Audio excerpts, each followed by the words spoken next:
An Overview of Technology by Hannah Adams. Hi all, my name is Hannah, and today throughout this video I am going to be walking you all through some simple explanations and examples of different theories, tools and apps, and resources that as teachers you can use to engage your students' learning more and enhance your overall classroom experience. We'll start off in this category of theories and ideas, where I will explain to you 3 different theories and ideas to implement in your teaching. Then, moving on to the next category, I will transition and talk to you about tools and apps, giving you the breakdown of 3 different apps that can be useful for your students to use and to have in the classroom. Finally, I will end with the third category, which is skills and resources. Here, I will be going over with you 3 basic but extremely helpful resources that can be accessed as a teacher in order to mix up how you plan lessons and engage your students. So let's get started with the first category. Under the very first category that we'll be talking about today is the topic of Pavio's dual coding theory. Pavio's dual coding theory is the idea that seeing both images as well as words while learning a new topic or being taught a new subject boosts your retention for understanding and learning that topic. In other words, it is better to teach a class full of students by creating a lesson plan which involves both pictures and text, as opposed to just pictures or just text. An example of this would be during a lesson, you are testing your students to see if they can tell the difference between 2 different objects and their roundness, such as an apple or an orange.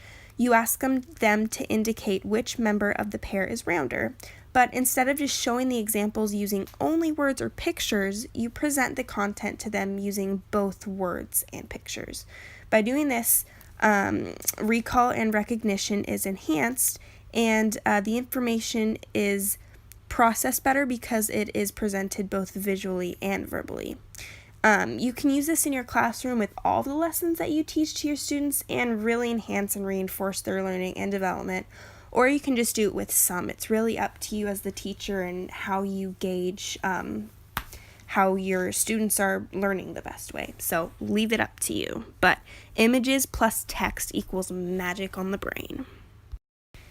Moving on to our next topic under this category, I'm going to talk to you about app smashing.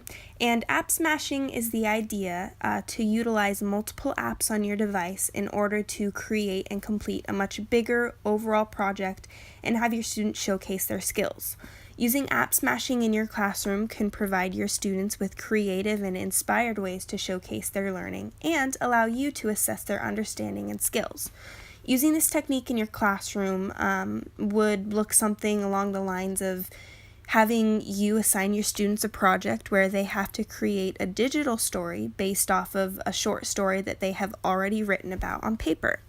The kicker, though, is that they have to use 2 or 3 different apps on provided handheld devices that you will give them in order to create their story. But it should be fairly simple since you've already gone over several different apps and how to use them with your students, and also because the generation that you guys are probably teaching, they've probably grown up in a household that is just filled with technology, so they're probably pretty savvy about this stuff.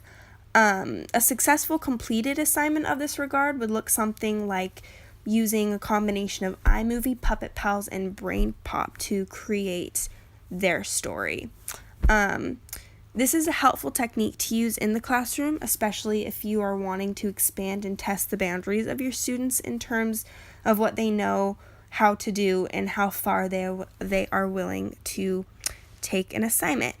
Utilize multiple apps in your devices in order to create and complete a much bigger and overall project, and your students are going to have a blast with it because who doesn't want to create their own personal story using awesome apps? So that is app smashing. Let's move on to our third and final topic in this category. Okay, and the last topic in this first category that I'll be going over with all of you is the idea of what is known as flipping the classroom. This type of approach is a pedagogy-first approach to teaching, where time is repurposed in order to better meet the needs of each of your learners. This approach seeks to preserve the value of lecture while freeing up in-person class time for more active learning. The main goal in flipping your class is to create deeper, more richer learning experiences for your students when the instructor is present to coach and guide them. And it also kind of creates a really cool bonding experience, which I love because as a teacher, you really want to be close with all of your students. Flipping the classroom could easily be implemented into your own class, and it might look something along the lines of creating an online lecture video for your students to view at home instead of in class like usual. And instead of lecturing the next day, you spend that time doing constructive learning together with your students. In other words, you lecture them at home and then you do the homework with them at school in class. This happens to be one of my favorite learning strategies because I believe that it really cultivates a deeper level of learning and challenges students to become engaged and concerned about their own learning. It's also just a fresh way to have your students learn differently, and I think it really jumpstarts their brain to think in different ways and to challenge their brain to not always go by the book and go by how they usually learn. So it's really, really cool. Okay, so moving into our second category, in this section I will talk about and explain 3 different types of tools and apps that can be used in your classroom as supplemental learning tools. These things are not meant to be used as a main source for learning, but rather as a helpful secondary tool or additional piece of information in order to further one's understanding of what they're learning about initially. These tools would be especially useful to a teacher whose class contains students with certain learning disabilities or special needs, and really anybody, but I gear that towards learning disabilities or special needs just because 2 out of the 3 are really successful in helping out children with disabilities and really enhancing their learning. But let's get started with the first topic. So in this topic, I'll be talking about an app called Endless Reader. Endless Reader is a mobile app that works to improve word recognition, phonics, and reading fluency. These are very important early level reading skills that children should learn how to master at a young age.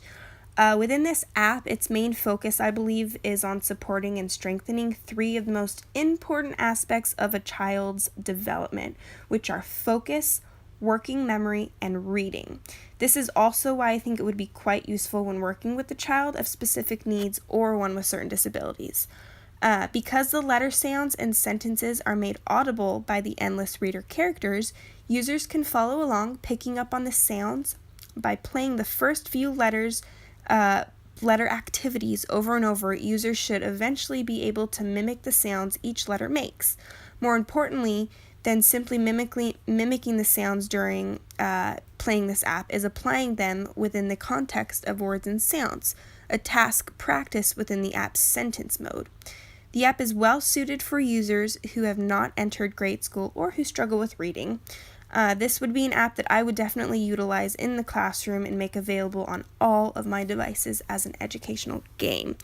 I would not use this app as like a secondary source of having your students learn off of, just because it is much like a game. It has some really good qualities to it, and what I mentioned before, they keep repeating the words in the sentence, so you really get that audible brain function learning, and it really kind of soaks up into your head, and students can they can ponder on it for a bit and really understand what the word is. And it's great, but again, I would only use this as like a academic game or like reward for the students, because I don't believe that it holds enough educational oomph to it, I guess, to be used as like a secondary source for learning. So that is Endless Reader, and it's pretty great. So let's move on to our second topic in this second category. Alright, so next in this category of apps and useful tools, we come to talk about the app known as Sounding Board. Basically self-explanatory in its purpose, Sounding Board is an app that you can download for any mobile device for free, might I add, and it acts as a form of AAC, or Augmentative and Alternative Communication. So that basically means that it is another means of communication other than simply using that of your voice or verbal communication. This app is especially useful in the classroom if you have a student who cannot communicate verbally or has a hard time putting words together. Downloading this app, again, is free, and it comes with a set of pre-made messages, but you can also create your own boards with up to 20 message locations. This app is also available in 3 different languages: French, Spanish, German, and I guess 4 because English. It has virtually unlimited capacity, which allows you to create boards for any situation. And I have personal experience with this app because one of the students in my class at work uses it. He has a disability which allows him to be a little less vocal, and so he uses it to communicate what he wants and just all of his basic needs that one would usually use their voice for. I have seen its effectiveness firsthand, and I believe that it is a fantastic app to use in the classroom, regardless of if you're working with students who have disabilities or if you're working with just a very shy young person. It's one of the most simple and easy to use apps out there, and I guarantee it would make your job as a teacher much easier, as well as their job as a student 1,000 times easier. So I praise this app highly, and I love it because I think it's just a great invention. So let's move on to our final and third topic within this category. All right, so finally we come to the end of this category with the topic of apps and tools, and I'm going to talk about the website called BrainPop. What this is basically a group of educational websites that feature an exceeding amount of short animated videos for students in grades K through 12, together with quizzes and related materials covering the subjects of science, social studies, English, mathematics, engineering and technology, health, and arts and music. It brings it all together to provide these educational videos for students who can use it at home and in school. BrainPop is already used by educators all across the nation, but it is also available for families to use as well, like I said. The videos and other materials are designed to engage students and assist teachers and homeschoolers. They are aligned to state education standards as well, so that's pretty cool. Most of the videos feature the characters Tim and Moby, which I have actually put a picture up on the screen. Moby is the robot and Tim is the boy. In addition to BrainPop.com for older children, the company offers BrainPop Junior for younger children, probably grades K through 3rd, BrainPop Espanol, BrainPop Francais, BrainPop ELL for non-native speakers and who are learning English, I might add, BrainPop Educators, and a free site for teachers and parents to post materials and interact with BrainPop and each other. GameUp and MyBrainPop, a tool for students and teachers to record learning accomplishments, is also 2 other resources within that website. As a teacher, I would incorporate BrainPop into certain lessons that I introduce to my students. However, I would only leave it at that. I don't believe that BrainPop is designed to be used as a main source for learning, only supplemental. And I say that because as much as I love their videos and I think they are one of the most simple yet packed full of just well-worded information for students of all ages to understand, again, I think that it doesn't hold enough educational oomph to be used as a primary source. Maybe for very young kids, such as K through, again, 3rd, but for high schoolers, middle schoolers, I think that this has got to be used as a secondary source of supplemental education. But I love the app and I think it's great. And with that being said, this concludes the category of tools and apps. So now let's move on to our third and final category, which are skills and resources.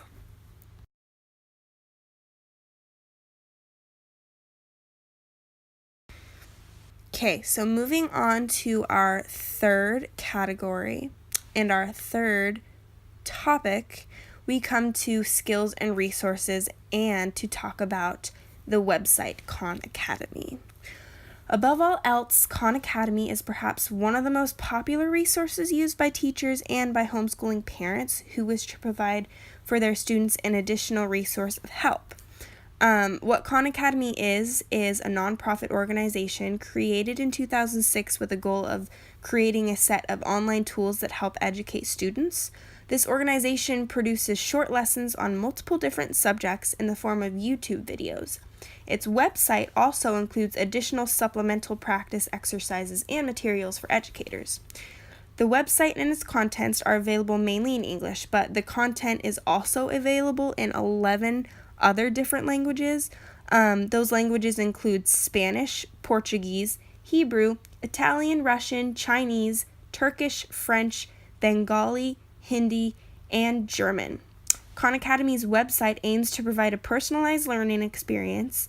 The website is meant to be used as a supplement to its videos because it includes other features such as progress tracking, practice exercises, and teaching tools. The material can also be accessed through mobile applications. The videos display a recording of drawings on an electronic blackboard, which are similar to the style of a teacher giving a lecture. The narrator describes each drawing and how they relate to the material being taught. Videos range from all subjects covered in schools and for all grades, kindergarten to high school. The Khan Academy website also hosts content from educational YouTube channels and organizations such as Crash Course and the Museum of Modern Art. It also provides online courses for preparing for standardized tests, including the SAT and MCAT. And also, this year, it plans to release LSAT preparation, which is pretty darn cool. But overall, I really like Khan Academy. In high school, I used Khan Academy quite a bit because I was really terrible at math, and it helped me. I went from probably a stage 3 to a stage 12 just by watching the videos on there and by repetition. I watched videos over and over again, and I did their practice tests and all of their online content resources, and it was great and simple for somebody who just needs to get the information given to them straight and simple. So I love this app. Again, it's wonderful, and I think it's a great resource to use in the classroom with all ages that you teach. So let's move on to our next topic. So our next topic is one that's pretty popular nowadays, I feel like, with educators and schools. It is posting content to YouTube. And posting content to YouTube is a skill that all of your students should understand and learn how to do. And thankfully, especially in this day and age, it's very simple to teach and for them to comprehend because they are technology babies and they've grown up around it ever since they were born. The first thing that you should remember when posting content to YouTube or having your students post it to YouTube is that your students have the ability to make it private, so only you as the teacher can see what they have uploaded. Or they can make it public to the whole YouTube community if they'd like. For classroom assignments, however, it may benefit you to only use the private setting. That way all of your students' content and work is together and in one place. With younger grades, the easiest thing to do is to probably just have them give you their links to their videos on YouTube because they may not know how to share it with you or even upload a video for that matter. So it's probably easier for you to walk them through it and make it a little bit simpler for them if this is something that you want to do. But for older high school ages, they should know how to fully make and post videos successfully to YouTube. Using this way of turning in work is not only a new and easy fun way for students to get their work turned into you, but it is also a showcase of their skills and allows them to practice using technology that they may be unfamiliar or uncomfortable with. You should not always use this form of accepting assignments, but every now and then it is a successful skill for you to help your class master. I post content to YouTube in all of my classes that I'm taking right now, and I think it's great. So yeah, you should really do that with your class because it's really fun, and I think they'd enjoy it too. Let's move on to our very last topic within our very last category, and then we'll wrap this baby up and it will be awesome. So let's move on. So our very last topic in the skills and resources category is how to download and install fonts. So the very first thing that you want to have each of your students do before they get started is to pick a website of their choosing that supports downloading fonts. This way it is easier throughout the whole process. Again, it's okay to go more or to have them go to more than one website, but just as personal experience, I like to stick to one just so that everything is from the same place and nothing gets confusing or out of order in case anything goes awry. After doing this, you should walk your students through the process of downloading certain fonts. Usually, if a student finds the font that they want, a little download button will be available for them to click on. This automatically downloads the font to their computer so that they can access it. Then, and this is the most crucial step, so listen carefully. After the font has been saved to their desktop, it will appear in your students' downloads as 2 separate folders. I repeat, 2 separate folders. Before they move forward with downloading, it is crucial for you to inform them to not select the PDF choice of the file, but to select the one that says zip file. If they select the one that says zip file, this will ensure that your font or their font gets installed in all of the Office programs that are on their computer. However, make sure to inform your students also that the only way the font will successfully download is if all of their documents and Office programs are closed. Otherwise, it will not work. After that, let them get the hang of it, and they should catch on fairly quickly because it's pretty easy after you do it once or twice. After mastering this, your students are able to download as many fonts as they want to, and it is a great way, again, for them to get engaged and involved with technology. So, we are done, folks. Let's move on to our conclusion. Okay, we've come to our conclusion, which is awesome because it's been great sharing all of my experiences with these things with you guys and just making this video. It's been awesome. So, in conclusion of this video, let's review what we have learned. First, in the category of theories and ideas, we learned about Pavio's dual coding theory. We learned about app smashing, and we learned about flipping the classroom. Moving on to our next category of tools and apps, we learned about the apps Endless Reader, Sounding Board, and the website BrainPop. And finally, with our third and final category, we talked about Khan Academy, posting content to YouTube, and how to download and install fonts. This pretty much sums up all that we have and are going to cover today, but I hope that this video has enlightened your senses as teachers and allowed you to gain a better perspective of some of the resources that are so readily available to you. Thank you guys for watching, and I had a great time explaining all this stuff to you, and I hope that you found it rewarding and really a great resource. So thanks for watching and have a wonderful day. Credits and resources. All pictures were taken courtesy of Google, and they were also downloaded courtesy of Google.